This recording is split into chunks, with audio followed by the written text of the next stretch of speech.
Opinions or points of views expressed in this podcast represent a consensus of the authors and do not necessarily represent the official position or policies of its funding.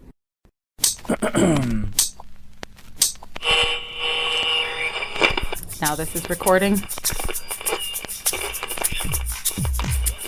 RTI International Center for Forensic Science presents Just Science.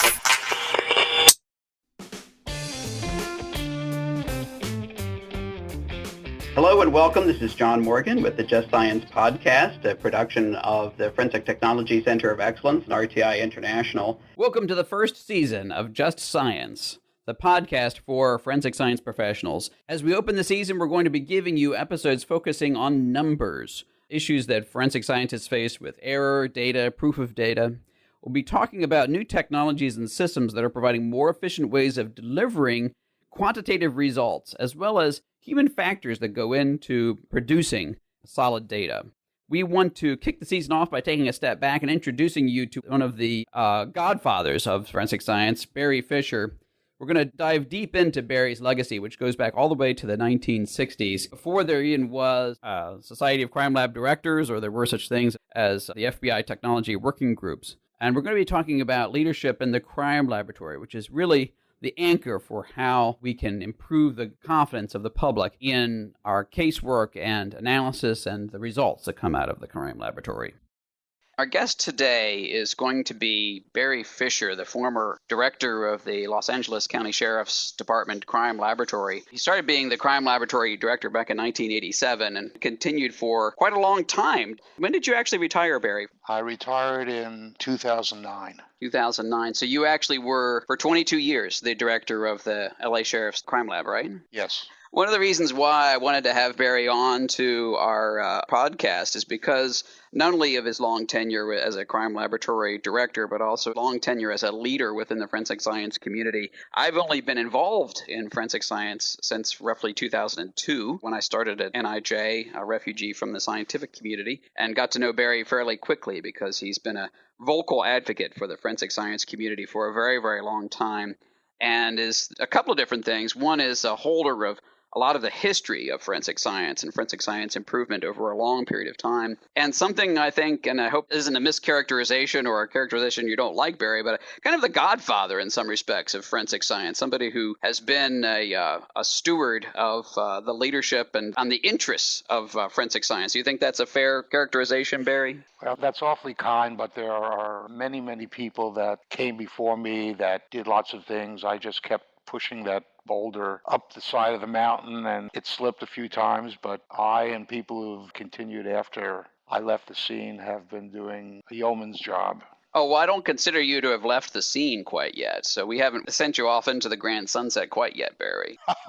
Before we get into too much of the detail of your background, RTI just was fortunate to get a grant from the Arnold Foundation to start a National Forensic Science Academy on leadership and management in the crime laboratory. Barry was very helpful in us getting that award, and our intention is to create an academy to improve management and leadership within the crime laboratory community. So you graduated City University of New York with a BS degree in chemistry. When you started in chemistry, did you think you were going to go into forensic science? I didn't even know what forensic science was, to be honest. It was not on my radar screen. I was looking forward to going to graduate school. After City College, I went to Purdue University. I was in a PhD program looking to become an organic chemistry researcher. As life would have it, I met my wife after my first year. Things started to happen, and my studies went down the toilet bowl, as they say. It was strange because my advisor called me into his office, right, and said, "Barry, you're just not focused. I think it's time for you to move on. We'll give you the master's degree. Just go away." But as it turned out, it was the best thing that could have happened to me, because heaven knows where I would be at this point. So anyway, I moved out to Los Angeles and I started to look around for jobs, and there just weren't a whole lot of jobs at the time. Los Angeles or Southern California was kind of a chemistry backwater. One of the places I sent a resume was to the California Department of Human Resources, and I get a call from this guy saying, I think we have a job for you. I said, oh, what's it about? He says to me, did you ever watch the TV show Perry Mason? I said, huh? He said, well, it's just like that. So I went down for an interview. I guess they liked me because they did offer me a job as I was sitting there. This was back in 1969. And I said to the interviewers, I have a little problem. I'm going to be drafted because I'm no longer a full-time student. He said, no, don't worry about that. We will take care of it. And true to form, they had the LA County Sheriff at the time, Peter Pitchess, send a letter to my draft board back in the Bronx. Several weeks later, I got a critical skills deferment. So they had me body and soul. History could have been different. Such serendipity for all of us, I think, in terms of where we wind up. That's right. But anyway, I started there in May of 1969 as a criminalist 1, doing toxicology and DUI cases. When I was doing DUI cases, I would be running around to courts throughout LA County, was 10 times in 1 week. So you really were able to polish your testimonial skills. That ability served me well as I graduated into more serious crimes. It took you about 10 years to become the chief criminalist. So what did that mean in the department at that time? What did you oversee as the chief criminalist? Well, a little background on that. After I started at the Sheriff's Department, I kind of recognized that I didn't want to stay in criminalistics or forensic science forever. I wanted to go into industry, and I figured, well, I'm not going to be able to get a PhD on a part-time basis, but maybe an MBA was doable. At the time, President Nixon had created this program for anybody working in law enforcement where they could get free education. Coincidentally, I think NIJ or LEAP funds, I believe, sponsored that. And I went to school at night for about 4 years and picked up an MBA degree. And when a position for this chief criminalist position came up, I applied and was successful. Now, that position was responsible for all of the scientists in the laboratory. Laboratories, at least in the Sheriff's Department, were made up of both civilian and sworn personnel. The police personnel were in the fingerprint unit, the firearms, the question documents areas. Chief criminalist was not responsible for supervising those. Those were under police command. I, on the other hand, had toxicology, the drug testing, the trace evidence, the serology at the time, which is forensic biology. Those areas. So it was a portion of the overall crime lab as it stood at that time. We owe your rise to some extent to Richard Nixon, but in fact, you were getting one over on Nixon because you just said that you were intending to get out into industry. The reason you were taking the MBA wasn't because you had a vision of how to manage and do business administration within the crime laboratories, because you wanted to get out into industry, weren't you? That's a fact. But what happened was, while I was going to school, I literally, and I say this unabashedly, fell in love with forensic science. I mean, it became a passion. But what I liked about it was that no day was the same as the day before, and you had this real sense that you were using your academic skills and training to, in some way, make the world a little better by trying to use science to improve the criminal justice system. It just felt right to me. The other thing that was really cool, I quickly learned, it was a showstopper when you were in social events. People would go around, well, what do you do? What do you do? And you'd say, well, I work in a crime lab. And the room would become silent and people would start listening to what you had to say. And I thought that was kind of cool. Forensic science has been cool since well before CSI. They just Hollywood finally caught on, right, I think. So you became the crime lab director just 8 years after that, 1987. Prior to them establishing a crime lab director spot, the laboratory was the entire bureau. It was called Scientific Services Bureau, which contained the crime laboratory, the fingerprint functions, the photography, polygraph, all of these things was headed up by a captain. That captain was about to retire. I guess there was a decision to begin to put civilians in some of those positions, probably as a cost savings And also, I think the cost savings probably came first, but secondly, that in some of these technical areas, it might be better to have a technical expert running the operation rather than just a police individual. Anyway, I was selected for this thing, and all of a sudden I was overseeing not only the scientists, but a whole bunch of police as well who were working in the laboratory. And that was a bit of a challenge because managing police and managing civilians is different. It's kind of like in the military, you have the army folks and then the civilians that work there. They see their roles pretty different. And that's certainly the case in law enforcement arena. Barry mentions managing police and managing civilians is very different. It wasn't so long ago that in a crime laboratory, it wasn't unusual for everyone to be a police officer, uniformed, sworn police officer. Even in the FBI, that was the rule as opposed to the exception as recently as the 1970s. But we recognize now that it's important to have a professional class of scientists who provide objective information, objective results that increase the confidence of the public in forensic science. And so we're very, very pleased to have leaders in the crime laboratory who are technical experts. But of course, we also need to make sure that those technical experts have the leadership and management training that they need. I point you, and we'll have on the podcast page, links to resources in leadership and management, including some new coursework we're developing out of the FTCOE for leadership training that's designed specifically for forensic scientists.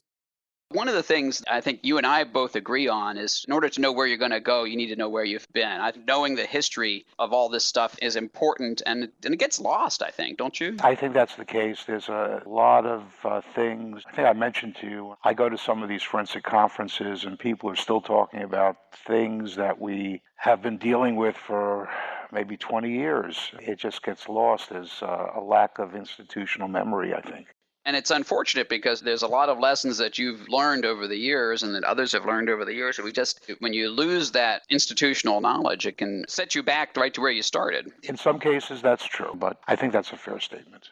I still, to this day, don't think police departments understand the value of the forensic sciences to their survival. I mean, it adds a level of legitimacy to the rule of law that the police are meant to establish that is critical and has to be right. Well, that's one of the challenges, and I think people who are in the forensic science business and management must toot their own horns so their higher-ups understand the importance of things that they're doing. Even if you are not the type of person that particularly likes doing that, you have to balance it in some way. If things are moving along smoothly, they don't know you exist. But heaven forbid if something terrible happens, then they know quickly. I think it's important that we recognize how vital it is for a forensic scientist to educate police and other folks in the criminal justice system about the importance of the crime lab. There are plenty of police chiefs that really don't understand how vital forensic science is. If you have a problem in the crime laboratory, we've seen this in places as diverse as Detroit and Boston and Houston and elsewhere, it reflects on the police department, and it can even cost that police chief his or her job if the crime lab isn't working well. So it's important for the forensic scientists to keep those lines of communication open to all of the rest of the parts of the criminal justice system. We always complain about not having enough resources. If we aren't keeping those lines of communication open and educating everybody about the importance of forensic science, then it's really on forensic science. Yeah. There was, some potential for a crisis. I mean, is there a particular crisis that stands out to you that you look back on and say, that teaches a lot of lessons, and I'm glad we figured out how to survive that?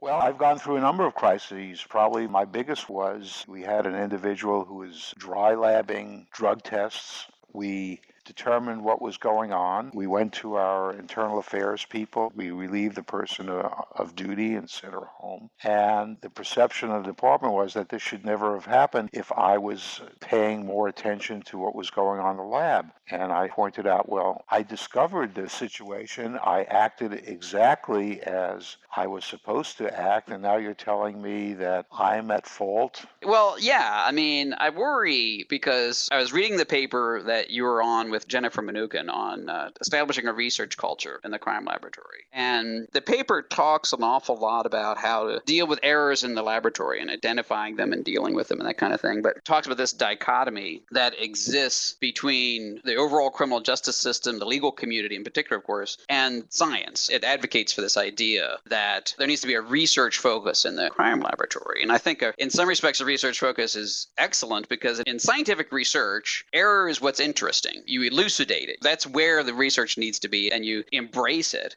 In the legal community, in the policing community, in the courts, they don't like it. They frown upon it enormously.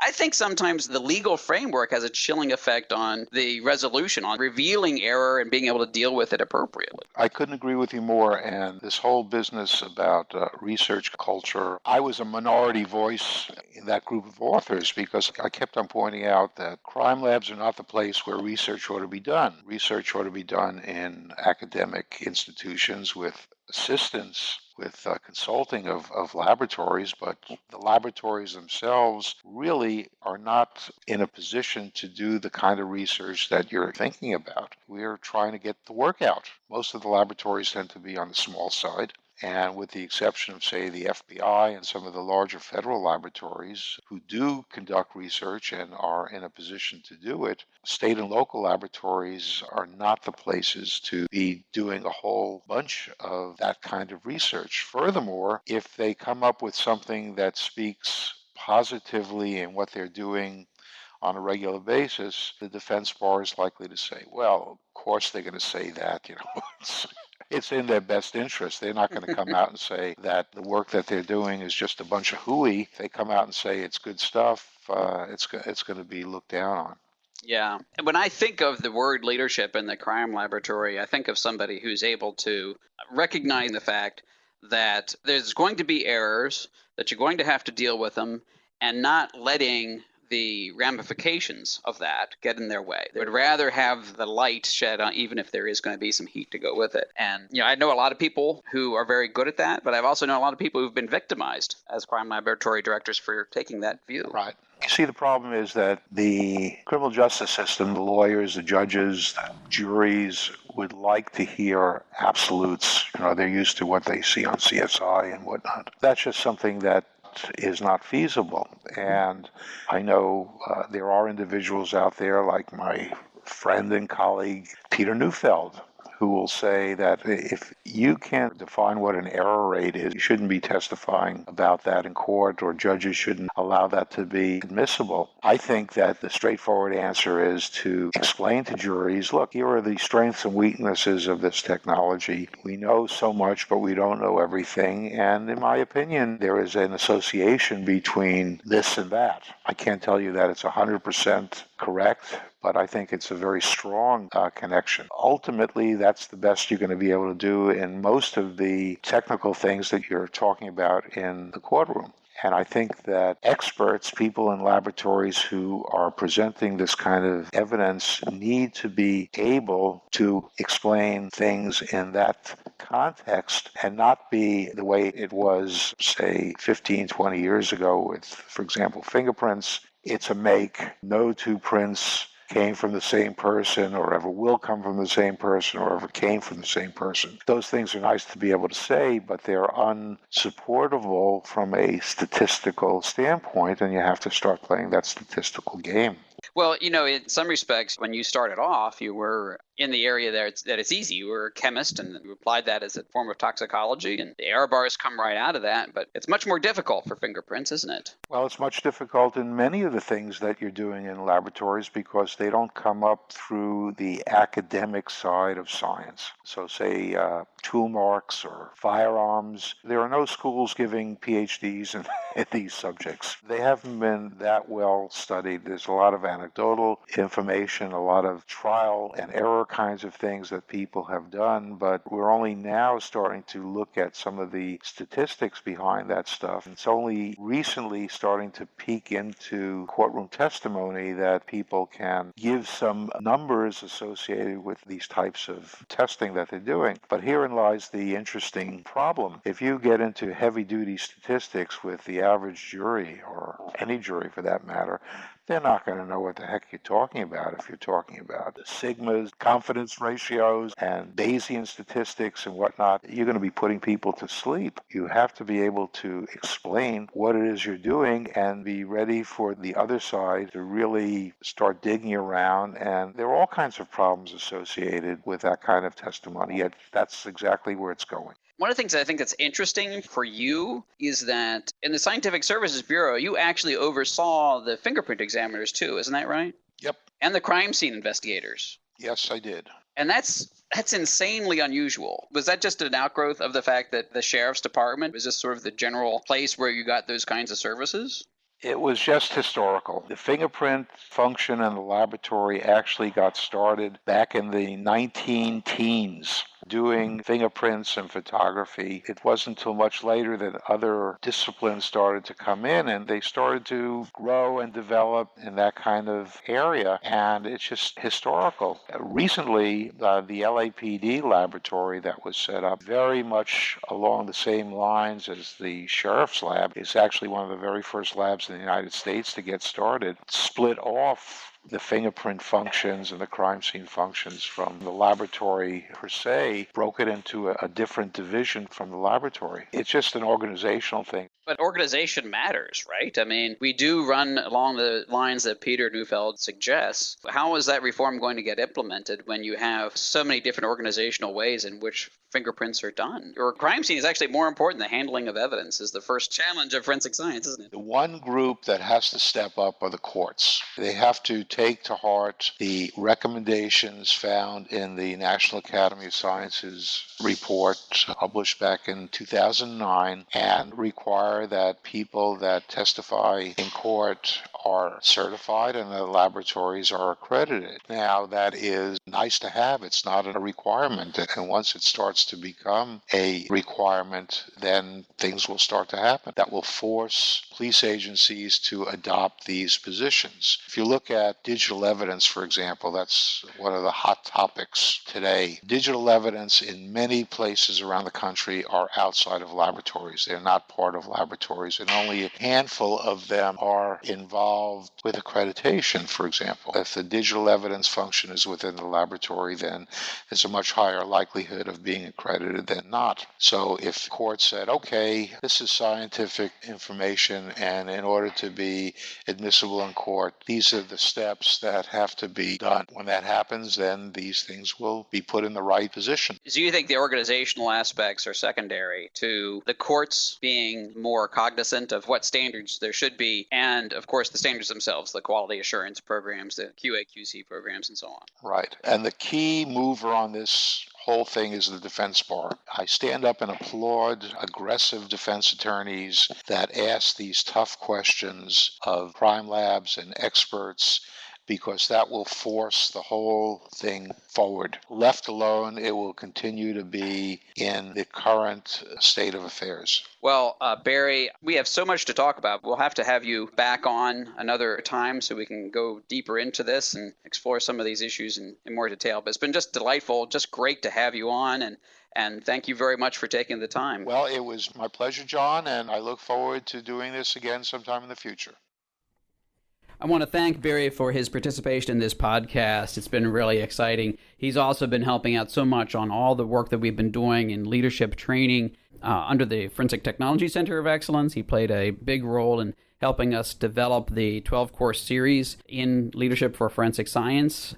And he also played a role in our independent project with the Arnold Foundation on the National Forensic Science Academy, which is developing a certification program for management and leadership training for forensic scientists. And that's all very, very exciting stuff. And I think Barry, showing his career of leadership in the forensic laboratory, demonstrates how important those principles are and those skills in the crime laboratory.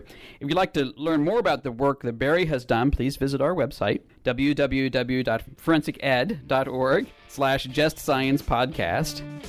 Here's what we're talking about next week on Just Science. The challenges in human factors. A lot of the decisions that we end up making depend on things that I think people may not think about. I was thinking, what does psychology have to do with forensic science? If done correctly, it's an incredibly valuable tool for the manager. Some folks who would argue that what you should be doing is completely removing the human from the equation. Humans clearly must have access to information that the computer models don't have. So the stuff he was describing about looking for the diagnostic areas and the eye tracking and the way that I approach a new mark that I've never seen before. That sounds like a kumbaya statement, so be it.